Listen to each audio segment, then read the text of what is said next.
Welcome to our channel. Today we how to connect Zapier to Google Sheets for sales reporting step by step clearly. First, open your web browser and go to the Zapier website. Log in to your Zapier account. If you don't have an account, click on the Sign Up button to create one. Next, in your Zapier dashboard, click on the Make a Zap button. You will now see a list of apps to choose from. Search for the app you want to connect with Google Sheets, like your sales platform. Select the app and choose a trigger event from the options provided. Click on the Continue button to set up your trigger. Follow the prompts to connect your sales platform account to Zapier.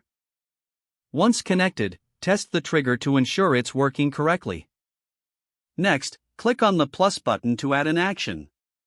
In the app search bar, type Google Sheets and select it. Choose an action event, such as Create Spreadsheet Row. Click on the Continue button.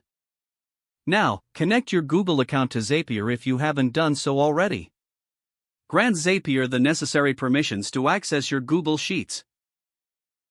Once connected, you'll need to set up the action by selecting the specific Google Sheets file you want to use. Select the appropriate worksheet within that file. Map the data from your trigger to the respective columns in your Google Sheet. Click on the Continue button to proceed. Now, test your Zap to ensure the integration is functioning as expected. Once you've verified that everything works, click on Turn on Zap to activate it. Your Zap is now live, automatically updating your Google Sheets with sales data. You have successfully connected Zapier to Google Sheets for sales reporting. If the page does not load, refresh the browser or try again in a private or incognito window. Make sure you are using the correct email address, then retype it carefully to avoid small typos. If your password is not accepted, use the reset option and create a new strong password you can remember.